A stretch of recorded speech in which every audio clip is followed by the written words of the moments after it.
Yung mga bata, sana sa eskwelahan, matulungan rin kami na disiplinahin sila, ituro yung tama. Nung bumalik kami ni Mayor Vico noong 19th Congress, wala pong GMRC sa curriculum. Mababasa niyo po dyan, isinabatas ko na po. Itong coming academic calendar, ang good manners and right conduct, ibabalik sa subject. Ilunsod po. Marami na po ako nakilala. Marami po kaming nakilala, sa totoo lang, na hindi man nagtapos ng high school. Napakaganda naman po ng ugali. Araw-araw, magbabanat buto para may mapakain sa pamilya.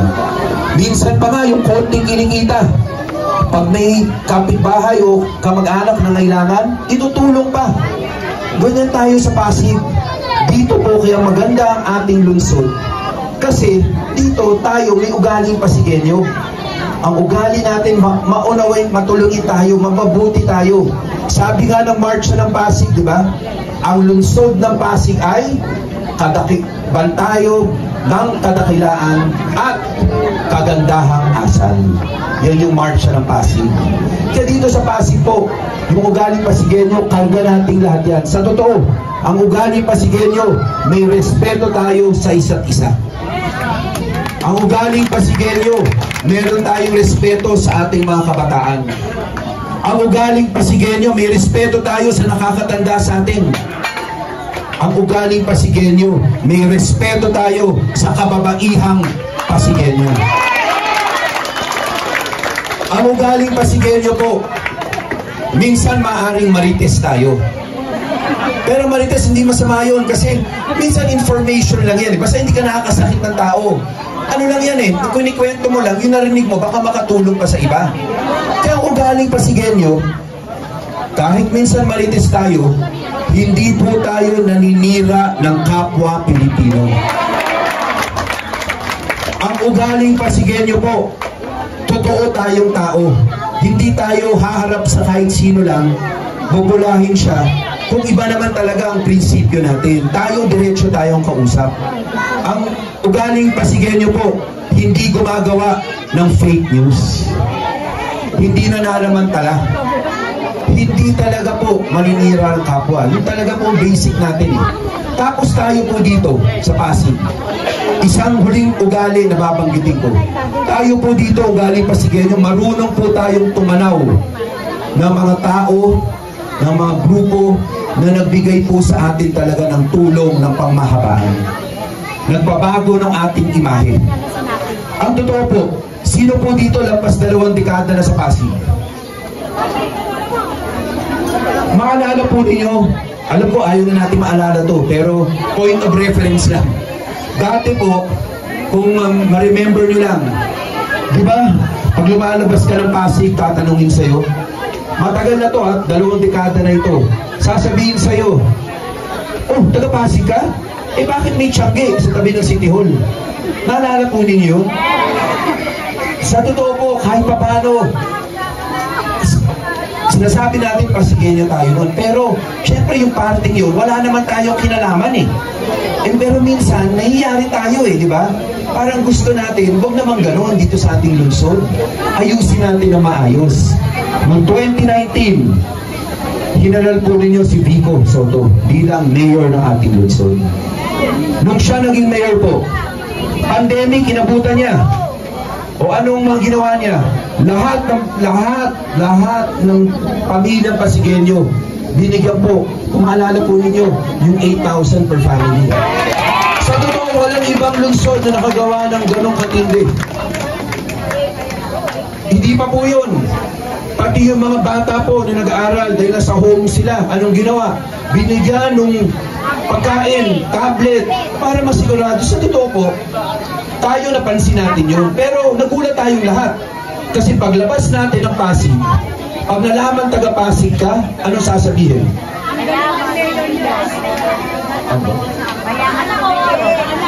Sana all. Magaling yung mayor ninyo. Sabihin, sana yung mayor ninyo, pareho ng mga mayor namin. Di ba yun? Hanggang ngayon naman yun ang sinasabi. Sa totoo, dahil sa mga ginawa ni Mayor Vico, sa totoo, hindi dahil kay Vico, pero dahil sa ginawa niya, yung mga programang pinasok, yung good governance, yung hindi siya naging corrupt. Ngayon, pag lumalabas tayong Pasig, di ba taas noo, pinagmamalaki natin, ako ay Pasigenyo. Gano'n na tayo ngayon eh. So yun po, ito na po, si Mayor Vico papuntang last term na. Marami na siyang nagawa, malayo na tayo, pero malayo pa mararating natin.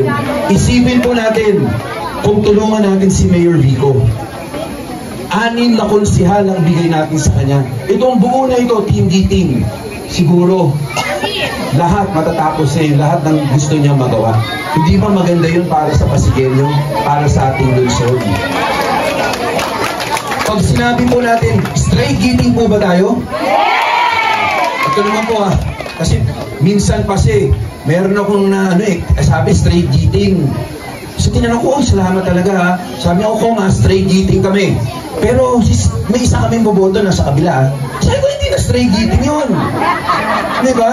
Ang straight Giting, 6. Buo. Yung lahat ng konsehal ng Team Giting at si Vice Mayor Dodon, wala nang iba. Kasi sa totoo po, ugaling Pasigenyo, gusto naman natin pakita kay Mayor Vico. Maraming salamat sa ginawa mo. Ikaw ang magiging magandang halimbawa sa kabataang Pasigenyo. Kasi pag hinala natin si Mayor Vico at buong team niya, makikita po yan ang kabataang Pasigenyo.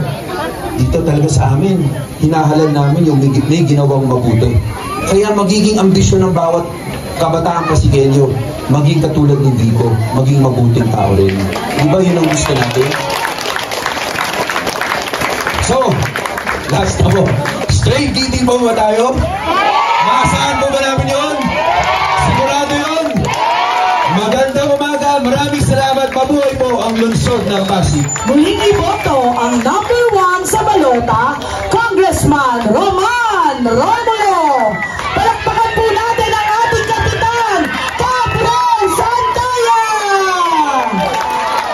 Sumisigaw na sila, kanan na si Mayor Vico patawarin.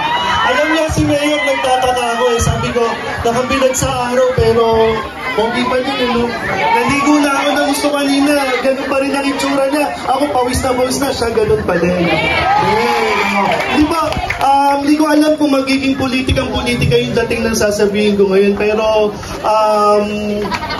sana po tayo bilang tayo noong October 2023, tayo magkakalaban tayo magkakaiba tayo ng sinuportahang grupo, may 4 na grupo dito, pero ang hiling ko lang po, sana po magkaisa po tayo para sa grupo ni Mayor Vico. Yeah?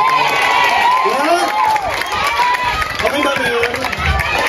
Alam mo, kinakabahan ako pero kailangan natin gawin to pero di ko na patatagayin, medyo mainit palatag talaga dito sa harapan ninyo. So ito na, ang Mayor ko, Mayor Vico Soto. Maraming salamat, Captains Barangay Santa Cruz. Kamusta po tayo? Maraming salamat sa napaka-init na pagtanggap sa Giting ng Pasig. Yung mga nandito sa likod, maraming salamat po. Yung mga nakaupo sa upper box, hindi natin sila makakalimutan. Kanina pa sila kumakaway-kaway. Yung mga nakaupo dyan sa likod, hanggang sa mga nakatayo sa likod, okay ba kayo? Yung mga nakaupo dito sa harap, mga nasa VIP seats. Mga nasa gilid-gilid, ayos lang po Sakto, dahil ako na po yung magsasalita, lumabas na po yung araw.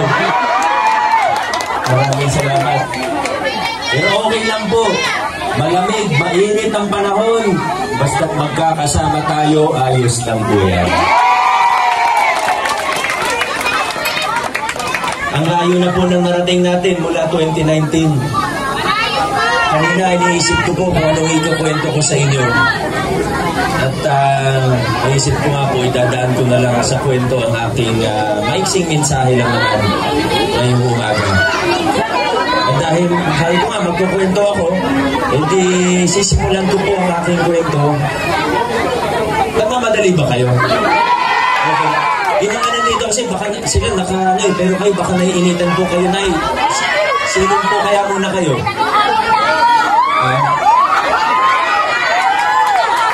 Sabi ko, hanggang hapon tayo din. Huwag naman.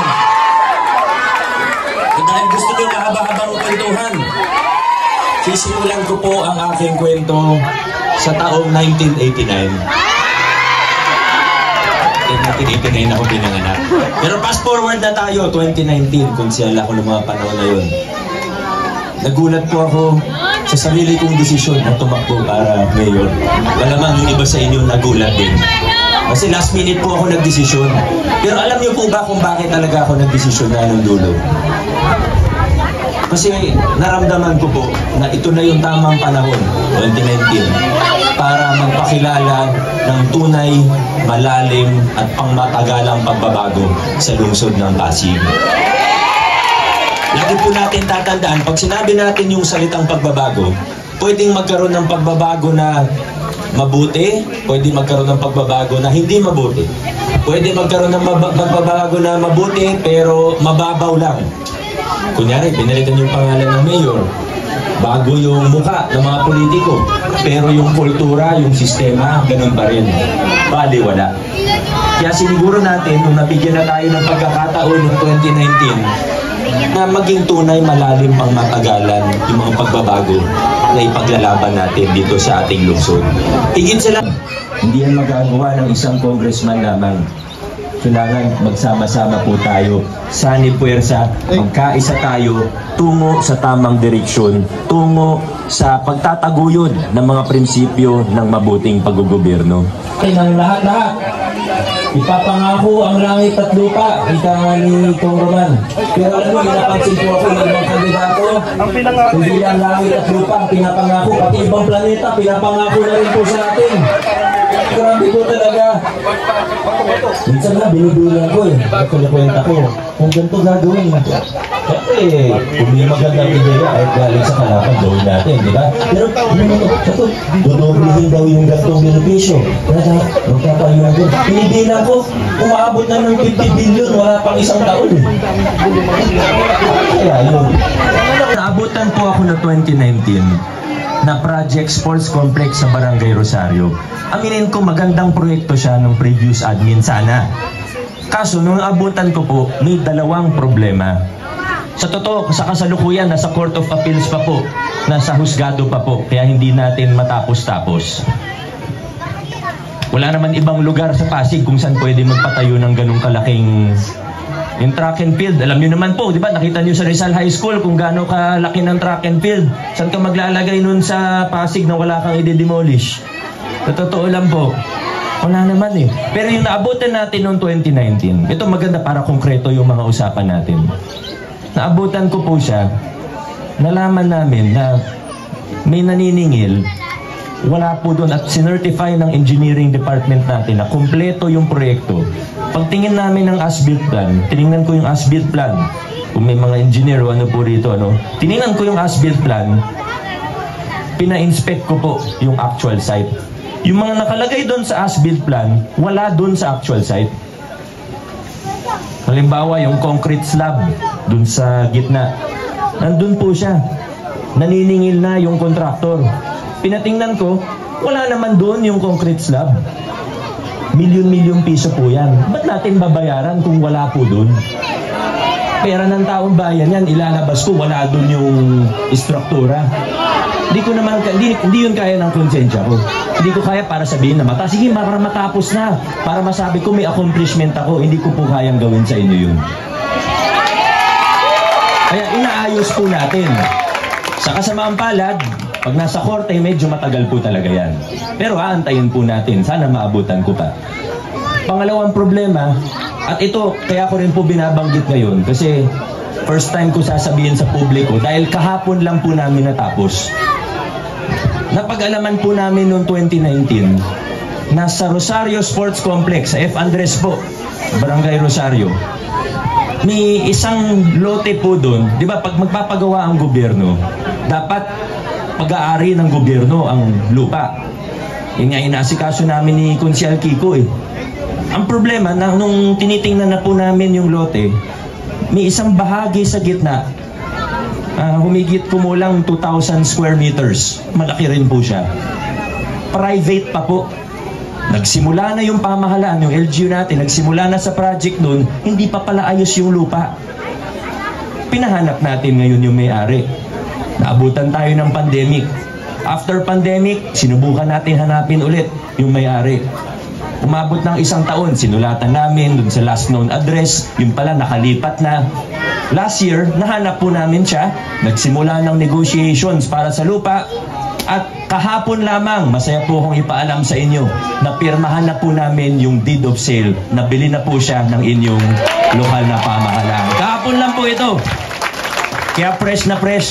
Kaya nung tinitingnan ko po yung drawing ng sports complex, pasensya na po sa mga ibang politiko, pasensya na po. Pero ninitingnan ko, ang daling mangako na, hindi mo alam kung ano yung problema, hindi mo alam kung ano yung sitwasyon, na hindi mo alam kung ano yung totoong kwento. Laway lang ang puhunan para sa pangako. Kaya kami po sa Giting ng Pasig, ang bilin ko lalo na sa mga konsyel po natin, lagi natin tatanda na maging maingat tayo sa mga sinasabi natin. Hindi porket maganda sa pandinig ay bibigkasin na natin. Hindi porket may naisip tayo, sasabihin na natin, ipapangako na natin sa tao. Lahat ng gagawin natin, pag-isipan, pagplanuhan ng maigi, pag-aralan, para pag may sinabi kami, alam ng tao, alam ninyo na sigurado, hindi drawing, hindi pambobola. Buti na lang ang mga Pasigueño. Alam nyo, sa karanasan ko po, tumakbo ang konsyal noong 2016. Halos 10 taon na rin po, baka higit na po ako sa 10 taon na halos araw-araw nag-iikot. Halos araw-araw kumakausap sa iba't ibang Pasigueño. Ang karanasan ko po at nakita ko po sa mga Pasigueño, matatalino at hindi sila madaling bulahin. Yan naman ang totoo. Ang Pasigueño, pag nakikinig sa mga politiko, kahit ako o kahit ibang politiko ang magsalita, ang Pasigueño nakikinig ng maigi, tinitingnan, totoo ba yung sinasabi niyan? Mapanuri ang mga Pasigueño. Totoo po ba yun? Tama po yan. Ako mismo ang saksi dyan. Kaya kami sa Giting ng Pasig, una, hindi kami mangako. Pangalawa, hindi po kami nahihiyang sabihin na hindi kami malaki gumastos kahit campaign period. Alam niyo yung campaign period, 45 days. Sa national, 90 days. Alam ko, yung iba nagugulat. Kasi sabi, akala ko 2 taon yung campaign period. Hindi po, 45 days, 90 days lang po yan. Hindi kami gumagastos ng malaki at makakaasa po kayo na kung kami ang bibigyan ng pagkakataon, kung tayo ang magwawagi, ay wala rin tayong babawiin mula sa kaban ng bayan. At dahil nandito na po tayo, pinuputol na natin yung masasamang siklo ng korupsyon at hindi magandang politika, yung tinatawag na traditional politics o pagiging trapo. Pinutol na natin yung ganong klaseng. Pati nga mga project ng city government ngayon, hindi tayo naglalagay ng pangalan dahil hindi yan project ng mayor, hindi project ng bawat isang Pasigueño. At dahil naputol na natin yung mga siklo na ito, tinataguyod na natin ang prinsipyo ng mabuting pamamahala, ang pagiging bukas ng pamahalaan, ang paglilinis ng mga procurement system natin, ang pag-ayos ng mga proseso ng pamahalaan. Ito na po tayo. Taong 2025, nagbubunga na po ang mga pinaghirapan, ang mga pinaglaban natin. Ito na po tayo, mga kaibigan. Si Consiel Kiko din yung tumulong sa atin dyan. Gaya ng sa maraming kalsada, kinukuha ng gobyerno. Pinaghirapan yun ng mga pamilya Pasigueño. Kinuha lang bigla ng gobyerno, nagpatayo ng kung ano, ng kalsada, ng sports complex na hindi inayos, hindi man lang binayaran. Kaya ngayon, inaayos natin yan. Kahapon, bukod sa sports complex, may naayos po tayo. Kalimutan ko kung anong kalsada, pero 1960s pa po kinuha ng pamahalaan. Ayaw natin na may naagrabyatong pamilya Pasigueño. Kaya pinipilit natin gawin yung just compensation program. Binabayaran sila sa halaga ng zonal value. Sa Santa Cruz, mayroon na rin po tayo ng just compensation. Pangatlo, yung palupa. Kasi ang programa ng pabahay, hindi lang po yung puro pataas. May ginagawa po tayo, may 2 tayong pabahay. Sa Santolan, isa sa Rosario, yun, vertical po yun. Pero, para sa akin, yung mas mahalaga at mas malapit sa puso ng mga Pasigueño, yung horizontal, ibig sabihin yung palupa. Mahigit 3,000 pamilya Pasigueño na po ang natulungan natin para mapasa kanila ang lupang kinatatayuan ng mga bahay nila. More than 3,000 families po. Yan ang ambag na itulong sa atin ni Councilor Kiko Ruscha. Lahat po ng nabanggit na programa, ng proyekto, ito po makikita natin na kaya po natin ito nagagawa ngayon. Dahil ito na nga po, naputol na natin yung masamang siklo, inaayawan na natin yung traditional na politika, yung takutan, yung palakasan, simbolo natin dito, yung pamaskong handog. Tinataguyod na natin yung pagiging bukas ng pamahalaan, yung tinatawag na mabuting pamamahala. Kaya ngayon, nasa yugto na tayo ng ating pamahalaan na yung mga benepisyo, programa, palawak ng palawak, pa-expand ng pa-expand. Gaya ng paborito natin, kasi nakita ko, may mga senior po yata dito, ano? Dito ba, senior? Sino po mga senior high school natin? Ay, senior high school po kayo, ay? Senior citizen. Palituhan tayo, ha? Senior citizen pala. Diba yung local senior pension natin, wala pang 3 taon yung programa na yan. Inuna lang natin yung mga walang-wala po talaga. Ayaw natin yung ilan lang yung may allowance galing sa City Hall. Dati nasa 300 lang silang may allowance eh. Tinanggal natin yung allowance na yun, yung iba nagalit. Hanggang ngayon yung iba nagtatampo. In fairness po sa kanila, yung iba naman naintindihan na kung ano yung ginagawa natin. Pero mapapansin po ninyo, may mga ilan lang naman. Isa-isa, may mga senior tayo na galit sa akin kasi tinanggal ko yung allowance nila na malaki. May allowance pa 5,000. Pero nasa 300 lang yung nakikinabang na abutan ko po. Tinanggal ko yung allowance nila. Ano pong ginawa natin? Nagbuo tayo ng bagong programa kung saan mas marami ang makikinabang. Local senior pension, more than 20,000 beneficiary. Imbis na 300 lang yung may konting allowance o may malaking allowance. At ngayon, ang magandang balita, ito na nga eh. Dahil sa pagtataguyod natin ng mabuting pamamahala, gumaganda yung posisyon ng ating pamahalaan. Ngayon po, sinasama na rin natin yung may mga maliliit na SS pension. Kwalipikado na rin sa local senior pension natin. Yan at marami pa pong iba. Kaya sana po, ngayong 2025, dire-diretso lang po tayo. Pahihitingin pa natin kung ano yung nasimulan natin, kung anong reforma, pagbabago ang nagawa natin, gagawin nating mas solido pa. Pero gaya ng kung nasa isang sasakyan po tayo at gustong dumiretso ng driver, mahirap po kung may kahit isang pasahero lang na inaagaw yung manibela, gustong lumiko. Disgrasya po yun. Mahirap po yun. Delikado po yun. Na-experience ko na po yan, lalo na nung unang termino ko, na tinanggal natin yung kickback sa kontrata ng pamahalaan o sa mga project ng pamahalaan. Tapos mababalitaan mo, may isang konsyal, lumalapit, hinihingi ng kickback. Ayaw na nga natin ng ganun. Tinanggal na natin yung ganung kalakaran para kung anong laman ng kaban ng bayan, buong puwersa natin maramdaman. At habang tumatagal ang panahon na nandito na tayo sa maayos na paggugobyerno, tapat na paggugobyerno, malinis na paglilingkuran, mas mararamdaman at mas mararamdaman pa natin po ito. Kaya, kumbaga, meron daw po mahilig mag-bingo dito. Totoo po ba yun? Kasi nung nakaraan, nung huling bumisita ako dito, abutan ko, daming nagbibingo eh. Diba sa bingo, minsan yung panghuli, yung blackout, minsan, pupunuan. Diba pagka blackout na, pag may kulang na isang number, pwede bang manalo yun? Halos lahat nandun, sabihin, pwede ka ba pumunta sa harap? Uy, halos lahat naman meron na eh. Sabihin sa'yo, may kulang pa na isa. Hindi po panalo yun. Kailangan kasama po ang bawat isa para maging mas maayos, hindi na tayo magka-problema.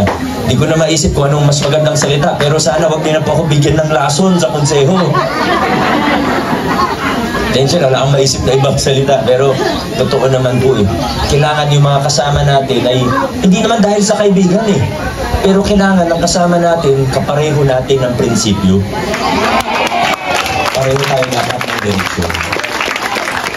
May ilan man na gustong umatras tayo, pabalik dun sa lumang kalakaran, tayong mga Pasigenyo, ang sigaw natin, dire-diretso po tayo, paabante, pasulong sa lungsod ng Pasig. Barangay Santa Cruz, vote straight po tayo. Maraming salamat sa inyo. Magandang umaga. God bless Pasig City. Muling iboto ang